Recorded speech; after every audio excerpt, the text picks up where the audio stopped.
Memperingati 16 hari anti kekerasan terhadap perempuan, Aliansi Laki-Laki Baru kemarin menggelar aksi solidaritas anti kekerasan seksual terhadap perempuan di Bundaran Hotel Indonesia. Dalam aksinya mereka memakai pakaian adat. Aksi solidaritas Aliansi Laki-Laki Baru ini untuk melawan kekerasan terhadap perempuan dengan membentangkan spanduk dan poster menolak kekerasan seksual pada perempuan. Komnas Perempuan mencatat sedikitnya 35 perempuan menjadi korban kekerasan seksual setiap harinya. 4.336 kasus kekerasan terjadi pada tahun 2012 seperti perkosaan, pelecehan seksual, dan trafficking dengan tujuan seksual. Dalam aksi solidaritas ini, mereka menuntut pemerintah untuk tegas dalam pencegahan kekerasan terhadap perempuan, serta memberikan sistem perlindungan dan pemulihan korban kekerasan. Selain itu, mereka mengajak laki-laki, orang tua, tokoh masyarakat, dan lembaga sosial untuk ikut mendukung anti kekerasan pada perempuan. Kami juga menghimbau kepada para laki-laki yang sebetulnya lebih banyak yang tidak melakukan kekerasan seksual untuk yang selama ini diam, untuk ikut bersuara dan menolak kekerasan seksual. Dan untuk membahas lebih lanjut mengenai 16 hari anti kekerasan terhadap perempuan dan aksi yang dilakukan Aliansi Laki-Laki Baru, sudah bersama kami Komisioner Komnas Perempuan Sri Nur Herwati dan Koordinator Wilayah Jakarta Aliansi Laki-Laki Baru Wawan Suwandi. Ibu Sri dan juga Pak Wawan, terima kasih sudah bersama kami di Jurnal Siang. Ya, Ibu Sri ini cuma 16 hari saja kampanyenya atau seperti apa sih sebetulnya ini? Sebenarnya ini kan momentum yang bersejarah ya kita harapkan di luar 16 hari ini adalah hari yang membahagiakan, tanpa kekerasan. Di luar 16 hari? Di luar 16 hari, karena ini momentum yang sangat penting, ada di dalamnya Hari HAM, Hari Pekerja Migran, Hari AIDS, dan saya kira ini untuk momentum penegakan hak asasi manusia, di mana kita peringati setiap tahun dan Komnas Perempuan sudah memulai sejak tahun 2002 secara reguler. Dan ini ditujukan untuk membangun kesadaran masyarakat, menemukanali bentuk-bentuk kekerasan terhadap perempuan. Selama ini dianggap kekerasan terhadap perempuan adalah hal yang biasa, lumrah, sehingga tidak ada kepedulian terhadap korbannya. Bahkan kita lihat korban tidak mendapatkan layanan yang seharusnya, boro-boro gitu ya. Ketika korban bicara saja itu sudah distigmatisasi dan disalahkan, dipojokkan. Pejabat publik kita tertinggi melakukan kekerasan terhadap perempuan, khususnya di dalam kejahatan perkawinan. Ini juga kejahatan perkawinan yang kita lihat merupakan bagian eksploitasi seksual di dalam perkawinan, karena tujuannya agar tidak melakukan perzinahan dan sebagainya. Yang pada akhirnya ini eksploitasi seksual pada akhirnya. Oke, ya, baik. Dan Bu Sri, kita akan saya tanyakan lebih lanjut lagi tadi mengenai pejabat yang ternyata melakukan banyak pelecehan seksual. Tapi sebetulnya dalam 16 hari ini apa yang diharapkan dari Komnas Perempuan sendiri? Kita harapkan adalah adanya, kalau kita itu membangun sebuah mekanisme pemulihannya, itu ada 4 komponen. Keterlibatan korban, pendamping, komunitas dan keluarganya, para tokoh masyarakat, tokoh adat, tokoh agama bagian di sini, kemudian negara dalam hal ini melalui regulasi kebijakan pemerintah. 4 komponen ini yang harus memberikan dukungan kepada korban. Untuk dapat memberikan dukungan pada korban, maka 4 komponen ini harus mengenali bentuk kekerasannya. Korban tahu bahwa dia mengalami kekerasan sehingga berani untuk bicara. Ketika dia berani bicara, komunitasnya, keluarganya, para tokoh-tokoh negeri, tokoh adat, tokoh agama memberikan penguatan, dukungan. Kemudian melalui regulasi, pemulihan ini dijamin dengan layanan yang seharusnya dia terima, layanan medisnya, konselingnya, bantuan hukumnya, sampai bagaimana dia kembali ke dalam masyarakat dan hidup menikmati seperti sedia kala. Ini yang tujuan dari 16 hari kampanye anti kekerasan ini terus-menerus kita lakukan. Oke, baik Pak Wawan, bagaimana Aliansi Laki-Laki Baru ini mengambil bagian dari 16 hari ini tentunya? Ya, Aliansi Laki-Laki Baru ini merupakan sebuah aliansi yang ingin mensupport gerakan perempuan, dan apa yang kami lakukan adalah salah satu bentuk salah satu bentuk pengakuan kami sebagai laki-laki bahwa laki-laki dan perempuan itu setara. Untuk itulah kami merasa perlu melakukan kampanye tentang kesetaraan dan keadilan gender di Indonesia khususnya. Dan ini bentuknya lebih banyak mengenai organisasi kah atau memang ini gerakan nilai mungkin? Ini sebuah gerakan nilai. di mana kami menginginkan bahwa menjadi laki-laki yang baik itu ternyata tidak susah ya. Kalau dia seorang suami, cukup menjadi suami yang menyenangkan bagi anak dan pasangannya. Kalau dia pacar, ya tidak mendominasi terhadap pasangannya. Karena kita melihat, apalagi dengan perkembangan gadget canggih saat ini, banyak pacar itu seperti burung beo ya. Sebentar sudah telepon, di mana lagi ngapain, bla bla bla bla. Itu mendominasi. Nah, itu termasuk pelecehan juga. Itu kontrol.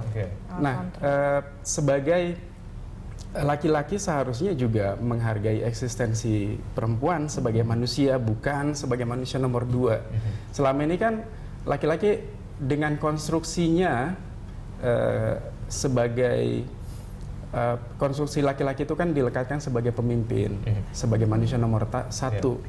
Nah, kami dari Aliansi Laki-Laki Baru ingin mengingatkan bahwa laki-laki dan perempuan itu pada dasarnya sama-sama manusia. Konstruksi sosial yang bernama patriarki atau sebuah budaya yang mendominasi perempuan lah yang menyebabkan laki-laki manusia ketika dia lahir sebagai laki-laki, maka dia dikonstruksi superior. Apakah ini berarti laki-laki yang lama ini sering melakukan kejahatan seksual sehingga akhirnya laki-laki baru ini yang akhirnya diambil nama oleh Mas Wawan tentunya dengan teman-teman? Apakah itu yang mau dimaksudkan di sini? Sebetulnya ada istilah lama dan baru itu cuma sebatas perubahan perilaku. Kalau ketika seorang laki-laki yang sebelumnya pernah memandang perempuan rendah, kemudian dia terpapar isu kesetaraan dan melakukan perubahan perilaku, itu kami sebut sebagai laki-laki baru. Baik, Pak Wawan dan juga Ibu Sri, nanti kita lanjutkan dialog kita di segmen berikutnya. Pemirsa, jurnalis yang akan segera kembali. Ya, kita kembali pada dialog kita, stop kekerasan pada perempuan. Ibu Sri, ini kalau melihat data dari Komnas Perempuan yang menyebutkan bahwa kekerasan pada perempuan ini meningkat, kecenderungannya meningkat, apalagi kekerasan seksual. Ini menurut Ibu Sri dan juga Komnas Perempuan ini kenapa? Kenapa meningkat? Ya, saya kira ini bagian dari keberhasilan kampanye yang sudah kita lakukan. 3 tahun berturut-turut di dalam kampanye 16 hari ini, Komnas Perempuan fokus pada isu kekerasan seksual. Di Jakarta sendiri kita sudah mencanangkan yang namanya darurat nasional. Tapi pelanggarannya makin meningkat? Makin meningkat, karena pelaporannya semakin ada kesadaran, pelaporan semakin meningkat, gitu kan. Dan masyarakat mulai menemukanali. Tetapi kesadaran masyarakat menemukanali dan kesadaran melaporkan tidak diimbangi dengan peningkatan layanan. Korban kekerasan seksual tidak dikenali sejak dini oleh masyarakat. Kemudian beberapa waktu yang lalu misalnya kasus yang terjadi pada Ri dan juga bayi 9 bulan ya, AG, yang pada akhirnya meninggal, itu karena keterlambatan kita menemukanali bahwa anak-anak ini menjadi korban kekerasan seksual, sehingga kemudian merenggut nyawa. Nah, ini yang perlu kita mulai dijadikan sebagai indikator daruratnya ini sudah meningkat, bukan lagi sekedar korbannya, tetapi juga layanannya yang ternyata tidak seimbang dengan peningkatan kesadaran untuk pelaporan. Saya kira ini yang penting, dan Komnas Perempuan besok pada tanggal 6 Desember maksud saya, bersama Pemprov DKI kita membuat contoh gitu ya, membangun yang namanya website untuk kekerasan seksual. Jadi ketika terjadi kekerasan seksual, si korban bisa menelpon, dan Pak Wagub sudah menyampaikan ada nomor untuk darurat gitu ya, 3 angka 119 dan kita berharap petugas yang menerima 119 ini menemukanali, oh ini bentuk KDRT, ini kekerasan seksual. P3 yang harus dilakukan apa? Sehingga itu akan lebih terdeteksi dini dan membantu untuk pencegahan. Peran masyarakat, peran keluarga mulai digerakkan. Pak Wawan, ini kalau melihat awareness untuk para perempuan ini untuk melaporkan kan dulu rendah, sekarang mulai meningkat. Menurut Pak Wawan sendiri, bagaimana bisa terus meningkatkan dan juga bagaimana bisa mengimbangi dengan pelayanan yang bisa mengakomodir dari keluhan-keluhan seperti ini, Pak Wawan? Kalau melihat data laporan yang terus meningkat itu kan memang sebagai bukti yang sudah disampaikan tadi, ada kesadaran dari perempuannya sendiri bahwa apa yang dilakukan oleh pasangannya merupakan tindak kekerasan. Dan tetapi sayangnya kesadaran itu tidak diimbangi oleh pasangannya, yakni laki-laki. Akibatnya walaupun undang-undang PKDRT itu sudah ada, tetap saja data kekerasan itu meningkat. Ya, tidak seimbangnya itu, tidak seimbang pengetahuan. Menurut Pak Wawan, apakah undang-undang yang selama ini kita miliki cukup bisa melindungi para perempuan dari kekerasan, khususnya kekerasan seksual, Pak Wawan? Kalau undang-undangnya itu sudah cukup ya, tinggal memang implementasi. Dan kalau kita melihat yang paling mendominasi kenapa terjadinya kekerasan secara terus-menerus, konstruksi yang laki-laki itu kan merasa istri atau pasangan itu sebagai sesuatu yang dimiliki gitu. Jadi ketika dia melakukan kekerasan, dia merasa ya nggak masalah, ini urusan saya gitu, urusan keluarga.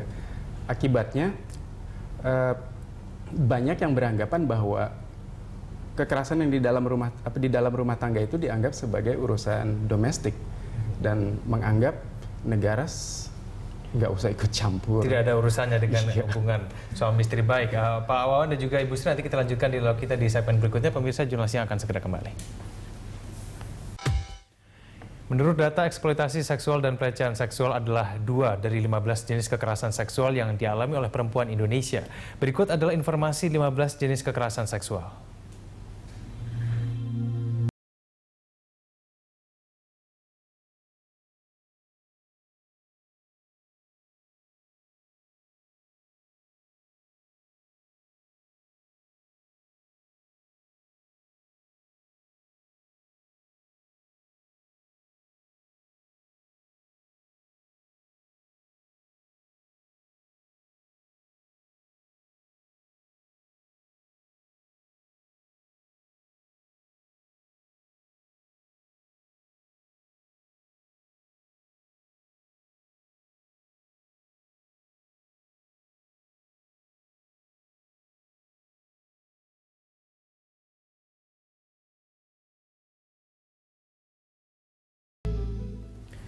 Ya, kembali kita lanjutkan dialog kita. Ibu Sri, kita sudah mencermati ada 15 jenis perilaku kekerasan seksual. Memang kebanyakan itu perempuan itu tidak menyadari bahwa mereka sudah dikenakan kekerasan oleh pasangannya. Ya. Apakah itu yang juga Ibu lihat saat ini sekarang? Betul, karena itu tadi ya, kekerasan terhadap perempuan selama ini kan tidak dikenali. Karena apa? Karena dianggap ya wajar lah. Misalnya perempuan itu dianggap objek ya, objek seksual. Disut-suitin, kemudian dilecehkan, dicolek dan sebagainya. Yang sebenarnya dia nggak menghendaki itu, tapi kan cuma digituin aja. Di dalam masyarakat kan berkembang ya, kebiasaan-kebiasaan yang semacam itu. Itu yang kemudian membuat perempuan merasa bahwa di masyarakat nilai-nilai itu bukan sebagai bentuk kekerasan seksual. Juga perilaku-perilaku misalnya yang kita kenal di dalam kekerasan dalam pacaran. Karena di dalam undang-undang itu tidak diatur soal kekerasan seksual di dalam relasi pacaran, tidak diproses. Penegakan hukum kan jadi nggak ada. Kemudian pada akhirnya disadari, ini bukan sebuah tindak pidana. Yang sebenarnya ini merugikan. Kalau zaman dulu Pak Bisbar Siregar menggunakan pasal penipuan, tapi kemudian ini dianulir oleh MA bahwa tidak bisa menggunakan pasal penipuan. Nah, ini yang kemudian juga menyumbang kekerasan seksual di ranah pacaran ini menjadi meningkat. Oke. Ibu Sri, berarti apa yang Ibu sarankan? Katakan misalnya memang perbuatan bentuk-bentuk kecil dari pelecehan seksual itu kan sudah umum terjadi di masyarakat. Ada wanita lewat, lelakinya bersiul begitu, lalu wanitanya itu harus melaporkan itu semua hal-hal kecil seperti itu. Bagaimana menurut Anda? Sebenarnya tidak harus melaporkan. Pencegahannya misalnya dengan menolak. Saya tidak suka diperlakukan itu. Nah, penegasan ini yang harus disampaikan. Masyarakat harus mendukung. Kalau nggak suka, kamu jangan lakukan. Ini namanya sudah kekerasan misalnya. Apalagi berdasarkan jenis kelamin karena dia perempuan. Coba kalau kakek-kakek yang lewat, kamu siul-siul nggak? Nah, ini salah satu cara gitu ya. Saya nggak suka. Ini bagian dari kekerasan terhadap perempuan. Ciri khasnya jelas, karena dia seorang perempuan, itu yang diserang kemudian. dia malu melaporkan karena ini kan bagian dari aib tuh tadi ya. Dianggap memalukan. Ini hal yang biasa, untuk apa dilaporkan. Nah ini yang harus mulai ditolak. Bahasa tubuh kita, verbal kita, dan masyarakat, keluarga harus memberikan dukungan, termasuk regulasi pemerintah tadi. Menguatkan ini adalah sebuah tindakan yang melanggar hak perempuan. Oke, baik. Pak Wawan, menurut Anda bagaimana? Ini kalau misalnya memang awareness dari perempuannya memang sekarang masih kecil, dan kemudian bentuk dari kekerasan seksual itu sudah jamak terjadi, apa yang harus dilakukan? Ya, jamak terjadi karena laki-laki bersiul, laki-laki menggoda, itu ada anggapan di masyarakat kalau laki-laki melakukan itu wajar gitu. Bahkan melakukan kekerasan pun dianggap wajar. Nah, bicara apa yang harus dilakukan ya, kalau kami berharap ini silent majority-nya yang bergerak ya. Maksudnya sesungguhnya laki-laki khususnya yang tidak setuju dengan pelecehan terhadap perempuan itu jauh lebih banyak ketimbang yang melakukannya. Nah, itulah yang masih masuk kategori silent majority yang perlu dibongkar kesadarannya, menggugah kesadarannya untuk mau bersama-sama melakukan kayak semacam hukuman sosial bagi para pelaku pelecehan. Oke, baik. Pak Wawan dan juga Bu Sri, kita lanjutkan dialog kita di segmen berikutnya. Pemirsa Jurnal Siang akan segera kembali. Kembali kita lanjutkan dialog kita di Jurnal Siang, masih bersama dengan saya, Ibu Sri dan juga Pak Wawan. Ibu Sri, ini saya mencermati mengenai data yang disampaikan oleh Komnas Perempuan bahwa ternyata yang melakukan kekerasan perempuan ini banyak dilakukan oleh pejabat publik, PNS, TNI, dan Polri. Ini bagaimana analisis dari Komnas HAM ini? Kenapa bisa mereka yang... Saya kira ini data bertahun-tahun, angkanya memang tinggi, PNS, TNI, dan Polri. Sementara asumsi yang berkembang bahwa pelaku kekerasan terhadap perempuan ini ekonomi rendah, pengangguran yang paling banyak dituduh. Tapi setelah kita lihat data, ternyata tinggi adalah PNS, TNI, dan Polri. Ada hubungannya Bu dengan pekerjaan mereka, lalu akhirnya mereka bisa berbuat kasar dengan pasangannya? Saya kira ini menyangkut soal sistem rekrutmennya, yang tidak menyertakan bahwa pelaku kekerasan terhadap perempuan dianggap sebagai bukan persyaratan utama, padahal itu sangat penting. Selama ini kan hanya menghormati peraturan perundang-undangan yang berlaku, tidak pernah terlibat dalam tindak pidana. Sementara tidak pernah melakukan kekerasan terhadap perempuan, tidak dijadikan bagian dari etika dalam perekrutan. Nah, saya kira saya menghimbau gitu ya, untuk institusi di dalam perekrutan di level apapun, terutama di level pejabat publik, memang harus betul-betul bersih, termasuk gitu ya, termasuk pelaku kejahatan perkawinan. Tapi bukankah sulit Bu, misalnya menilai rekrutmen gitu yang masuk, kita bisa melihat kecenderungan ini bisa melakukan kekerasan terhadap perempuan atau tidak? Itulah yang harus digugah kesadaran korban untuk mengadu, sehingga bisa tercatat track record dari orang yang sedang direkrut atau sedang dicalonkan sebagai pejabat publik. Dan saya kira Komnas Perempuan sudah memulainya dengan kampanye ini adalah menggugah kesadaran perempuan untuk mengadu, sekaligus pendataan. Nah, pendataan ini yang akan menelusuri supaya para pelaku kekerasan terhadap perempuan tidak masuk di dalam sistem yang sedang dibangun untuk bersih dari kekerasan terhadap perempuan. Baik, Mas Wawan, sekarang kita berbicara mengenai pemulihan dari korban kekerasan. Menurut Mas Wawan, ini pemulihan terhadap korban-korban kekerasan ini harusnya apa yang dilakukan? Soal pemulihan korban itu sejauh ini saya kurang memahami bagaimana pemerintah mengadopsi itu ya, maksudnya menanganinya. Tetapi kalau menurut saya sebaiknya bukan cuma korban yang dipulihkan, tetapi juga pelaku. Untuk tidak mengulangi lagi. Juga dikonseling agar mereka tidak mengulangi lagi. Karena adanya undang-undang kekerasan dalam rumah tangga itu kan sesungguhnya bukan untuk, itu kan sebuah bentuk perlindungan terhadap perempuan, bentuk perlindungan terhadap korban, tetapi ada baiknya juga tetap membuat keluarga utuh. Jadi siklus yang terjadi pada laporan korban ke aparat keamanan terhadap kekerasan yang dialami, itu biasanya kalau sudah dilaporkan, istrinya kemudian melihat jumlah hukumannya lama, tidak tega. dicabut lagi, balik lagi, begitu lagi, mendapat kekerasan lagi, lapor lagi. Nah, lapor lagi gitu ya. itu kan artinya persoalannya ada pada pasangannya, ya, suaminya yang tidak berubah perilakunya. Jadi memang sebaiknya bukan cuma korban yang dikuatkan, tetapi juga perilaku Lalu untuk pasangan. merubah perilaku dari sang suami itu, ya, pasangannya yang mungkin sudah berkali-kali dilakukan, itu kan susah, Mas Ya. Wawan. Itu bagaimana? Ya Konseling harus tadi, dicoba konselingnya itu. Hukuman, penegakan Dan hukumnya. saya lupa wilayah mana ya. Jadi teman-teman, oh ya di Rifka Anissa berarti Jogja ya. Ini sudah ada kesepakatan dengan aparat keamanan, polisi maksud saya, bila laporan laporan kekerasan yang dia lakukan dicabut, syaratnya harus mereka mau dikonseling oleh konselor, Iya. begitu. Oke, baik. Saya pertanyaan terakhir saya ke Ibu. Ibu, ini apa yang Anda harapkan dari pemerintah supaya untuk bisa mendorong wanita ini mau melaporkan kasus-kasus kekerasan ini? Ya, saya kira kita harus memperbaiki sistem layanan yang ada. Oke.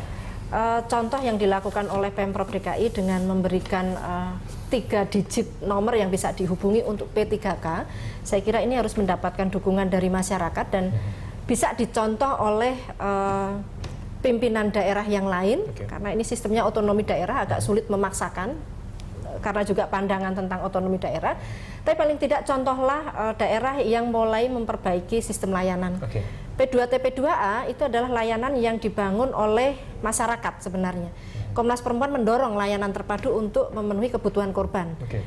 Pemerintah harus memberikan penguatan bagi P2T P2A. Di daerah-daerah bergantung pada goodwill dari pemerintah daerah. Nah, untuk itu kami mendorong membangun P2T P2A juga harus dikuatkan dengan anggaran. Karena kebutuhan korban untuk bisa mengakses pada keadilan. Dan tentunya melibatkan masyarakat tadi ya, dan dengan segala komponen ini adalah untuk pemulihan korban. Baik. Hilangkan stigmatisasi, hilangkan pengucilan, tapi kuatkanlah korban di dalam melalui proses yang sedang dia hadapi. Baik, dan untuk kita juga menghentikan mengharapkan bahwa semua kekerasan. perempuan mau melaporkan apabila ada kejadian Betul. kekerasan seperti ini. Oke, baik, Ya, terima kasih Bu Sri, sama-sama. terima kasih juga kepada Pak Wawan telah bergabung bersama kami di Jurnal Siang. Baik, terima kasih. Terima kasih.